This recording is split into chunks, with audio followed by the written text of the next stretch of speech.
Hello class 12th, आपका नया revision हमें जो आज कंटिन्यू करना है दैट इज़ चेक पॉइंट 1.4 आपकी बुक्स में। It is on page number 15। तो इसमें first question we will continue. एक विमीय निबिड़ संकुलन में प्रत्येक गोलों की समन्वय संख्या कितनी होती है? समन्वय संख्या मतलब जब गोले एक दूसरे के कांटेक्ट में आते हैं। देखिए, एक विमीय का मतलब है जब एक सिंगल लाइन में आपने गोलों को अरेंज किया हुआ है। सिंगल लाइन में आप सोच के देखो, आपके पास मान लो 10 बॉल्स हैं, आप 1 2 3 4 5 6 7 ऐसे 10 बॉल्स को लाइन में लगाते हो, तो एक बॉल मैक्सिमम कितनी बॉलों के कांटेक्ट में, कितनी बॉलों के संपर्क में आएगी? 2। जितनी बॉलों के संपर्क में आएगी उतनी उसकी समन्वय संख्या हो गई। तो यहाँ पूछा है कि जब एक विमीय हम निबिड़ संकुलन में गोलों की समन्वय संख्या पूछी जाती है तो आंसर क्या लिखेंगे आप? 2। ठीक है। द्विमीय षटकोणीय निबिड़ संकुलित संरचना की संकुलन क्षमता कितनी होती है? द्विमीय का मतलब अब 2 डायमेंशन पे चले गए हैं। तो 2 डायमेंशन जब आप बना रहे हैं, 2 डायमेंशन सॉलिड में आपके पास एक बॉल है, मतलब एक बॉलों की लाइन है और उसी बॉलों की लाइन के पीछे एक और लाइन आ गई। ऐसी जो पैकिंग होती है उसको हम द्विमीय संकुलन बोलते हैं। और इस केस में जब वो परसेंटेज पूछते हैं, आपके पास द्विमीय में 2 कैटेगरीज होती हैं। एक तो होती है षटकोणीय निबिड़ संकुलन और एक होती है चतुष्फलकीय निबिड़ संकुलन या वर्ग निबिड़ संकुलन।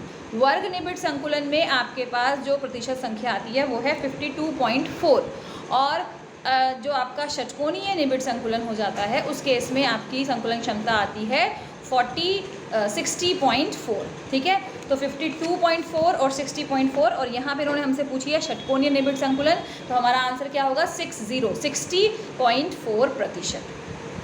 नेक्स्ट है वर्ग निबिड़ संकुलन से निर्मित क्रिस्टल जालक का नाम और समन्वय संख्या लिखिए।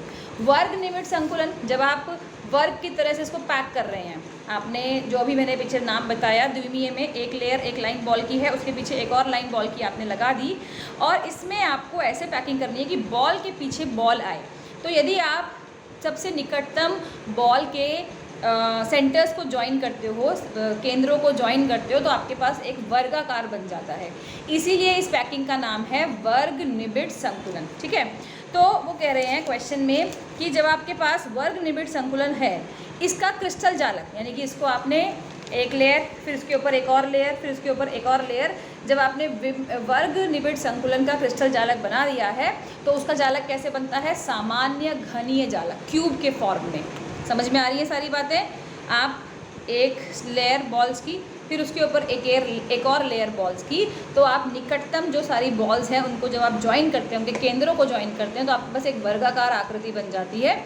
और इस वर्गाकार आकृति की वजह से हम इस निबिड़ संकुलन का जो नाम है उसे सामान्य घनीय निबिड़ संकुलन बोलते हैं। घन बन जाता है ना, वर्ग का 3D सोच के देखो, वो घन बन जाता है। तो इसका नाम हो जाएगा सामान्य घनीय जालक। ठीक है। अब इसमें ये पूछा हुआ है कि इसका नाम बताना था आपको और साथ में ये पूछा था समन्वय संख्या। देखिए, जब आप घन बनाते हैं, घन क्यूब, आपने सबने लूडो खेला होगा तो क्यूब देखा है ना, क्यूब में आपके पास जो कॉर्नर्स होते हैं वो सबसे पास पास होंगे गोले। तो कितने गोले आसपास हुए? मैक्सिमम 8 गोले हुए। तो समन्वय संख्या कितनी हो गई? 8। ठीक है। नेक्स्ट क्वेश्चन देखिए, क्वेश्चन नंबर 4 पहले। द्विमीय षटकोणीय निबिड़ संकुलन को ए बी प्रकार की व्यवस्था क्यों कहा जाता है? देखिए, जैसे मैंने आपको बोला कि वर्ग की पैकिंग करते समय आपने गोलों की एक लाइन बनाई, फिर उसके पीछे गोलों की एक और लाइन बनाई और इसमें आपको ये ध्यान रखना है कि बॉल के पीछे बॉल आए। जब आप दूसरी तरह की पैकिंग करते हैं, यदि बॉल के पीछे बॉल नहीं आती है तो इस तरह की अरेंजमेंट होगी। देखो, मैंने पेपर पे ड्रॉ करके रखा है। ये तो है वो अरेंजमेंट जब मैं कह रही हूँ बॉल के पीछे बॉल आए, और ये है कि ये बॉल्स की एक लाइन हो गई। अब खाली स्पेस पे आपने बॉल को अरेंज किया, दूसरी लाइन हो गई। तो तीसरी लाइन जब आएगी तो वो पहली लाइन के बिल्कुल सेम होगी ना, खाली स्थान पे आप बॉल को फिट कर रहे हैं। तो ये क्योंकि तीसरी लाइन और पहली लाइन में अरेंजमेंट सेम है, इसलिए ए अलग अरेंजमेंट, बी फिर सेम अरेंजमेंट, ए, इसलिए इसका नाम होता है ए बी। तो इसको आप अपने शब्दों में लिख लेंगे कि इसको हम ए बी प्रकार की व्यवस्था क्यों कहा जाता है। डायग्राम से आप एक्सप्लेन करिए, जैसे भी करिए। देखिए, ये आपके ऊपर होता है, आप अपने आंसर को कैसे एक्सप्लेन करते हैं। यदि गोलों की संख्या 2n है तो जालक में अष्टफलकीय तथा चतुष्फलकीय रिक्तियों की संख्या बताइए। Yes, very important. देखो, अष्टफलकीय और चतुष्फलकीय रिक्तियों की संख्या जब आपको बतानी होती है तो आपको एक रिलेशनशिप याद करनी है कि जितने गोले होंगे उतने ही हमारे पास अष्टफलकीय रिक्तियाँ होंगी, और जितने गोले होंगे उसके डबल चतुष्फलकीय रिक्तियाँ होंगी। ठीक है, तो अब गोलों की संख्या आपको 2n दी हुई है, तो अष्टफलकीय रिक्तियाँ कितनी हो गई 2n, और चतुष्फलकीय रिक्ति कितना हो गई, इसका दुगना करो, 2n का दुगना क्या हो जाएगा 4n। क्वेश्चन नंबर 7, चतुष्फलकीय छिद्र में त्रिज्या r और गोलों की त्रिज्या कैपिटल R में संबंध लिखिए। चतुष्फलकीय छिद्र की त्रिज्या स्मॉल r और गोलों की त्रिज्या कैपिटल R में संबंध आपको याद रखना है, ये है 0.225।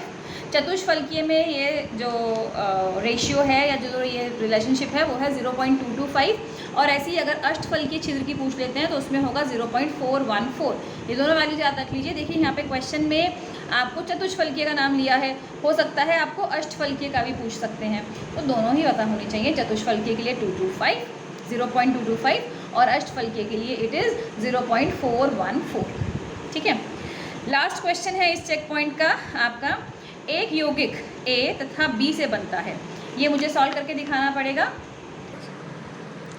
देखिए ये मैं आपको लिख के दिखा रही हूँ, आपके पास है A और B।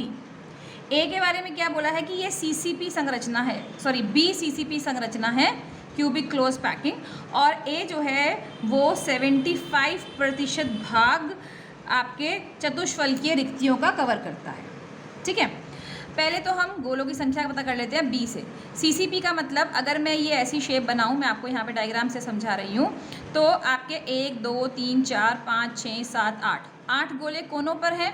कोने वाला जो गोला होता है उसका 1/8वां हिस्सा हमारे पास आता है, तो एक गोला हो गया कोनों के हिसाब से।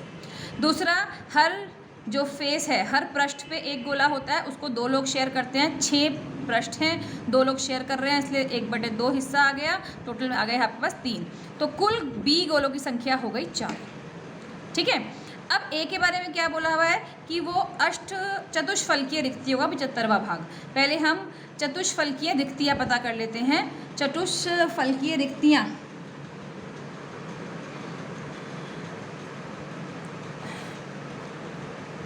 चतुष्फलकीय रिक्तियाँ जो होंगी वो कितनी होंगी, 4 गोले थे उसका दुगना करना है, तो 4 गुना 2 ये हो जाएगा 8।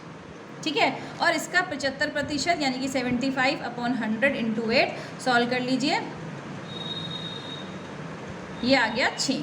अब A के हैं 4, A के हैं 6 और B के हैं 4, तो पूरा आंसर क्या हो जाएगा, इसको दोनों को सिंपल कर दिए, 2 to the 4 2 3 the 6 A3B2, ये हमारा पूरा आंसर हो जाएगा। ठीक है, तो ओके, तो ये वाला लास्ट क्वेश्चन मैं वैसे शेयर भी कर दूंगी इसकी पिक, और इसके अलावा कोई और डाउट रह गया होगा आपको तो आप कमेंट कर देना, मैं उससे रिलेटेड आपको एक्सप्लेनेशन बता दूंगी। ये चेक पॉइंट 1.4 हो गया। चलिए अब नेक्स्ट रिवीजन का वेट कीजिए आप लोग, नेक्स्ट रिवीजन वीडियो का, और जिन्होंने अभी तक आपके फ्रेंड्स ने चैनल सब्सक्राइब नहीं किया है उनको आप लिंक शेयर कर दीजिए, उनको इस वीडियो को शेयर कर दीजिए ताकि उनका भी बेनिफिट हो जाए, एंड उनको आप एडवाइस भी कर दीजिए कि वो इस चैनल को सब्सक्राइब कर दें। ओके, चलो बाय।